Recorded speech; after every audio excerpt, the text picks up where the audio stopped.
পারেন, ওসিলা ছাড়াও পারেন। আমার আল্লাহর ওসিলা লাগে না, আমার আল্লাহ ওসিলার মুখাপেক্ষী না। দুনিয়াতে একটা স্বাভাবিক সিস্টেম বানিয়েছেন, কিন্তু এই সিস্টেমের প্রতি আমার আল্লাহ কখনোই মুখাপেক্ষী না, বরং আল্লাহ সামাদ। আমার আল্লাহর পরিচয় হলো তিনি হলেন সামাদ। সামাদ বলে কাকে?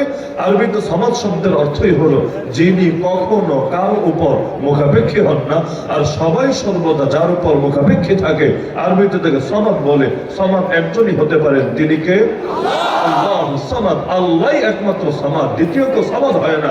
মানুষ আব্দুস সামাদ হতে পারে, সামাদের বান্দা হতে পারে, সামাদের গোলাম হতে পারে, তো সামাদ একজনই, তিনি হলেন আল্লাহ। তা আল্লাহ যদি সবকিছু পারেন, তাহলে আল্লাহ করছেন না কেন?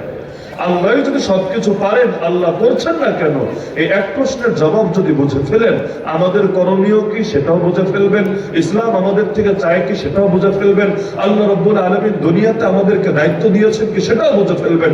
সবকিছু নির্ভর করে একটা প্রশ্নের উপরে, যে আল্লাহ তো সবই পারেন। ইন্নাল্লাহা আলা কুল্লি শাইইন কাদির, নিশ্চয়ই আল্লাহ সর্ব বিষয়ে পরিপূর্ণ ক্ষমতাবান। তা আল্লাহ যদি সব পারেন, করে ফেললেই তো হয়, তাহলে বাধাটা আছে কোথায়?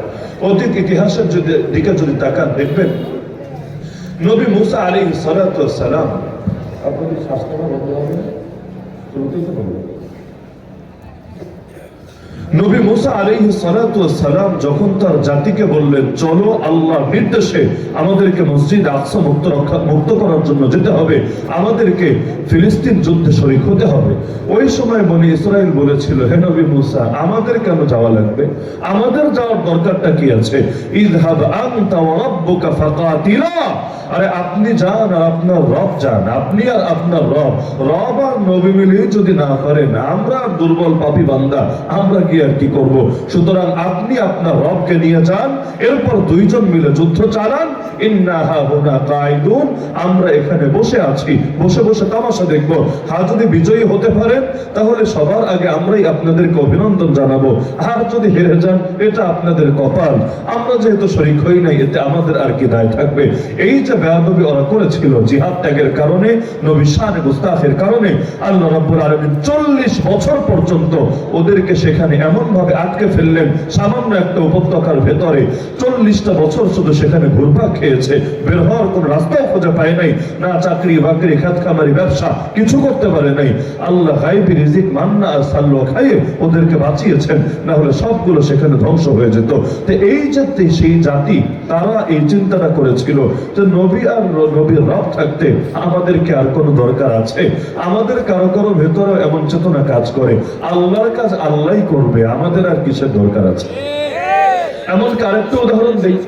নবীজির দাদা আব্দুল মুত্তালিব যখন বাদশাহ আব্রাহা তার বিশাল হাতির বাহিনী নিয়ে আসলো, আল্লাহর ঘর ভেঙে ফেলবে, কাবা শরীফ তছনছ করে দেবে, মক্কা শহরকে পর্যন্ত মাটির সাথে মিশায়া দিবে, ওই সময় তার বাহিনী গিয়ে যখন এক জায়গায় যাত্রা বিরতি দিল, এখনো চূড়ান্ত হামলা চালায় নেই, হামলার প্রস্তুতিতে আছে, এমন সময় তার বাহিনীর কিছু লোক গিয়ে একটা খোলা মাঠে অনেক উট দেখতে পেল।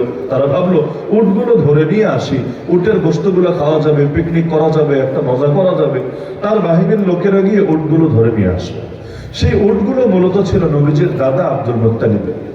আব্দুল মুত্তালিবের কানে যখন এই সংবাদ পৌঁছলো যে আমার উটগুলো নিয়ে গিয়েছে সম্রাট আব্রাহা, তিনি গিয়ে হাজির হয়ে গেলেন, বাদশার সাথে দেখা করবেন।